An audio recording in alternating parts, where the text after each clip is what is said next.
తెలంగాణ రాష్ట్ర ప్రభుత్వం రైతు వ్యతిరేక విధానాలపై రాష్ట్ర కిసాన్ మోర్చా పిలుపు మేరకు కొత్తగూడెం కలెక్టరేట్ వద్ద బీజేపీ శ్రేణులు నిరసన చేపట్టారు. ఉమ్మడి జిల్లాలో 3 మంత్రులు ఉన్నారని, వ్యవసాయ శాఖ మంత్రి ఉన్నా రైతులకు ఒరిగిందేమీ లేదని వారు విమర్శించారు.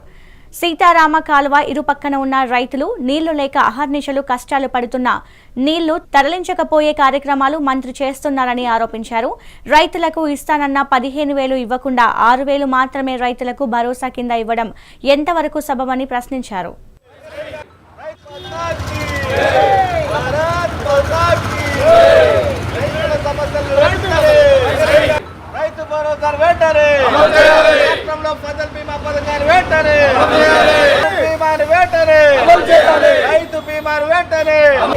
జాతీయ అధ్యక్షుడు మల్లికార్జున ఖర్గే గారి వరంగల్ డిక్లరేషన్లో ఏదైతే మరి ఈరోజు మేము ఇచ్చినట్టు 420 హామీలు, 6 గ్యారెంటీలు, మాకు భగవద్గీత, హిందువులకి భగవద్గీత ఏ విధంగానో సమానము, మరి క్రైస్తవులకి బైబిల్ ఏ విధంగా ప్రమాణము, మరి ఎవరైతే ముస్లింలకి ఖురాన్ ఏ విధంగా ప్రమాణమో మాకు ఈ మేనిఫెస్టో వాటికంటే ఎక్కువ అని చెప్పినటువంటి కాంగ్రెస్ పార్టీ ఈరోజు మరి ఆ రోజు రైతులకు ఇచ్చినటువంటి ఏ ఒక్క హామీ కూడా మరి ఈరోజు అమలు చేయలేని పరిస్థితిలో కాంగ్రెస్ పార్టీ ఉన్నది. మరి ఇప్పటికి 2023 రబీకి సంబంధించిన రైతు భరోసాను ఎగ్గొట్టారు.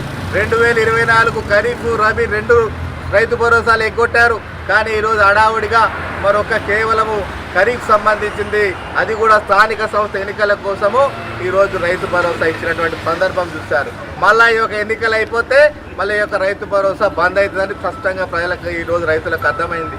కాబట్టి ఒక రైతు భరోసా కాదు, రైతు కూలీలకు 12,000 రూపాయలు ఇస్తామని చెప్పినారు. దాంతోపాటు రైతులకు సంబంధించినటువంటి బీమా పథకాన్ని అమలు చేస్తామని చెప్పారు. 12 రకాలైన పంటలు, మరి పత్తి కావచ్చు, వరి కావచ్చు, మరి జొన్నలు కావచ్చు, ఇలా 10 రకాలైనటువంటి చెరుకు, 10 రకాలైన పంటలకి కింటాకు 500 రూపాయలు బోనస్ ఇస్తామని చెప్పారు. మరి ఇలా సంపూర్ణమైన రుణమాఫీ చేస్తామని చెప్పిండ్రు.